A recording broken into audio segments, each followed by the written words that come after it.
Hai guys, selamat pagi, selamat siang, selamat malam.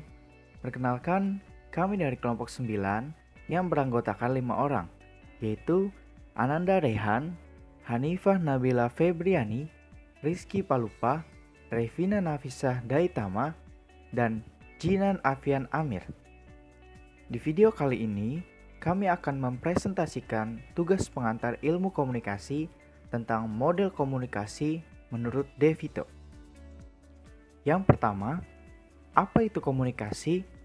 Sebelum kita mempelajari model komunikasi, kita harus tahu apa arti komunikasi.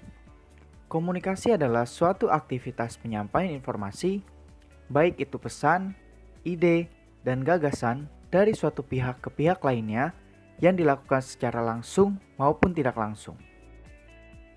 Komunikasi interpersonal atau disebut juga dengan komunikasi antarpersonal atau komunikasi antar pribadi merupakan komunikasi yang dilakukan oleh individu untuk saling bertukar gagasan ataupun pemikiran kepada individu lainnya. Pengertian komunikasi interpersonal menurut Joseph A. De Vito pada tahun 2013.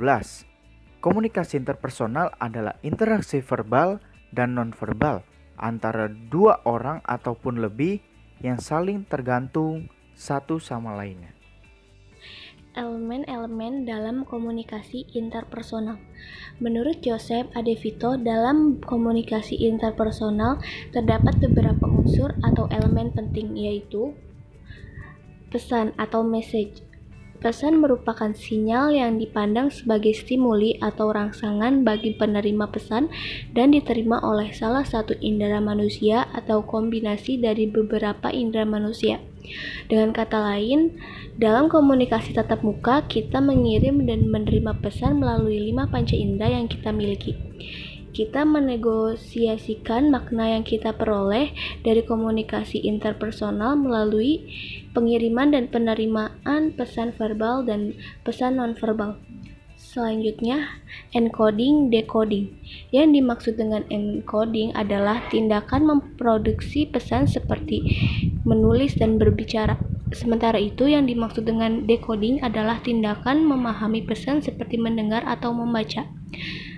Lalu, media atau channel.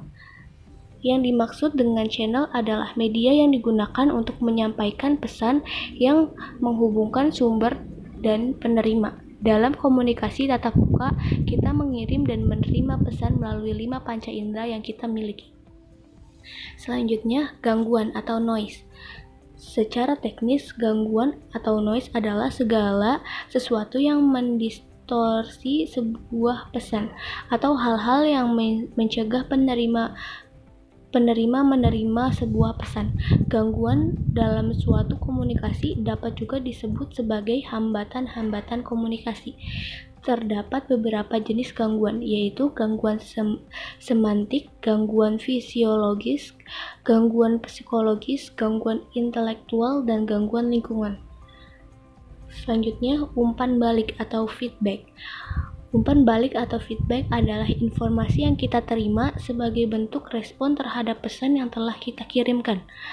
Umpan balik dapat berupa umpan balik verbal ataupun umpan balik nonverbal, umpan balik positif atau umpan balik negatif, dan lain sebagainya. Konteks suatu komunikasi selalu berlangsung dalam suatu konteks atau lingkungan yang mempengaruhi bentuk dan isi pesan yang akan disampaikan. Selain itu, konteks lingkungan dan konteks situasi atau budaya di mana komunikasi terjadi juga dapat mempengaruhi keluaran dan efek yang dihasilkan.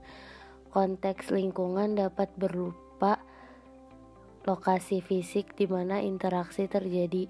Sementara itu, yang termasuk dalam konteks situasi dan konteks budaya adalah ruang hidup atau latar belakang budaya dari masing-masing partisipan komunikasi. Etika komunikasi selalu memiliki konsekuensi, oleh karena itu dalam berkomunikasi selalu melibatkan etika komunikasi. Begitu pula dalam konteks komunikasi interpersonal, setiap tindakan komunikasi memiliki dimensi moral, apa yang benar dan apa yang salah.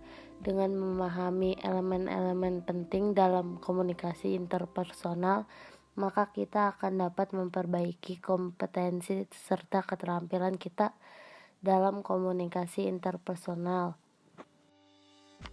Sifat komunikasi interpersonal menurut Joseph A. De Vito tahun 2013. Komunikasi interpersonal memiliki beberapa sifat, yaitu komunikasi interpersonal adalah komunikasi yang melibatkan dua individu atau lebih yang masing-masing saling bergantungan. Pada umumnya, komunikasi interpersonal adalah komunikasi antara dua orang atau biasa disebut juga dengan komunikasi diadik. Misalnya komunikasi antara seorang anak dan ayah dan lain-lain. Meskipun begitu, komunikasi interpersonal juga merujuk pada komunikasi dalam kelompok kecil seperti misalnya keluarga.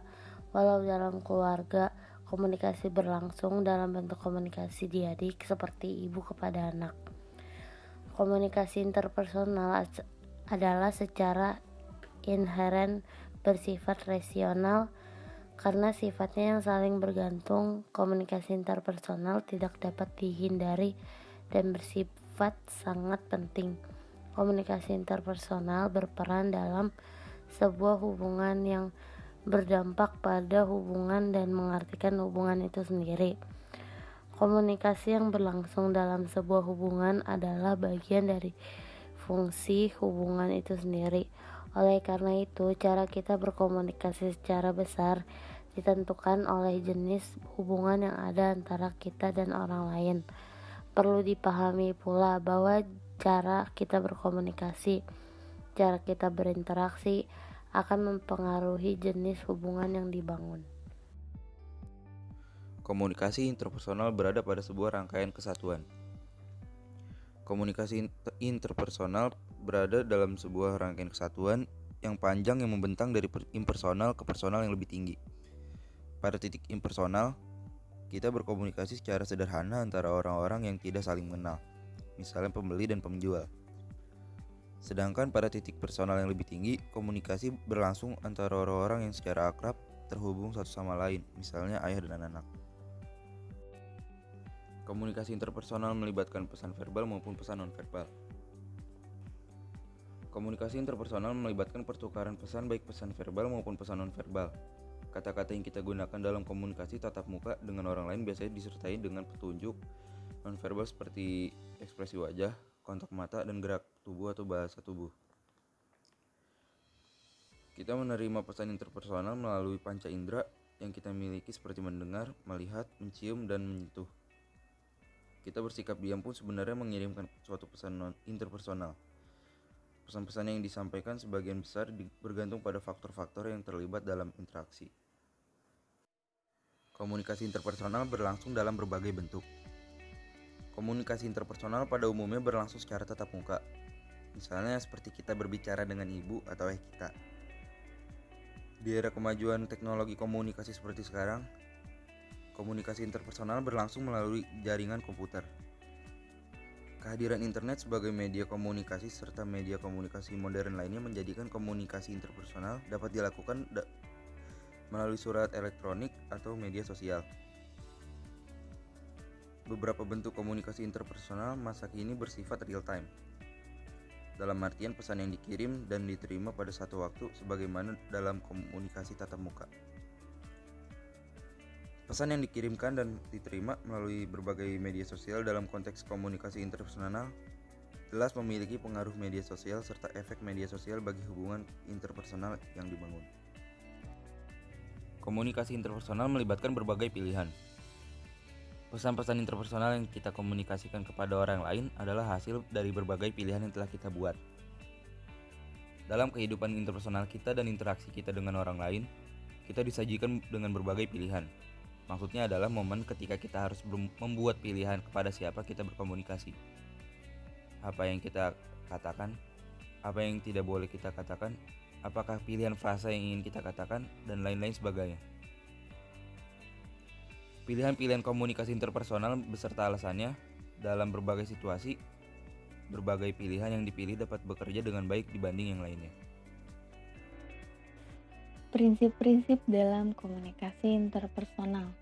Komunikasi interpersonal adalah suatu proses transaksional. Komunikasi interpersonal adalah sebuah proses atau kejadian yang berkelanjutan, di mana masing-masing elemen saling bergantung satu sama lain.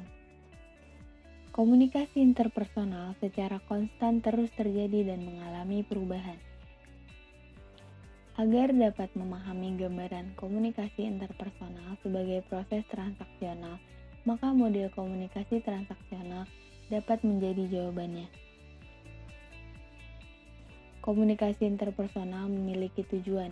Ada 5 tujuan, yaitu: pertama, belajar komunikasi interpersonal membuat kita dapat memahami orang lain dan dunia secara lebih baik. Kedua, membantu kita dapat berhubungan dengan orang lain. Ketiga, melalui komunikasi interpersonal, kita dapat mempengaruhi sikap dan perilaku orang lain. 4. Dapat berfungsi sebagai kegiatan bermain. 5. Dapat membantu seorang terapis menggunakan teknik penyembuhan jiwa yang dikenal dengan metode komunikasi terapeutik dalam keperawatan. Komunikasi interpersonal adalah ambigu.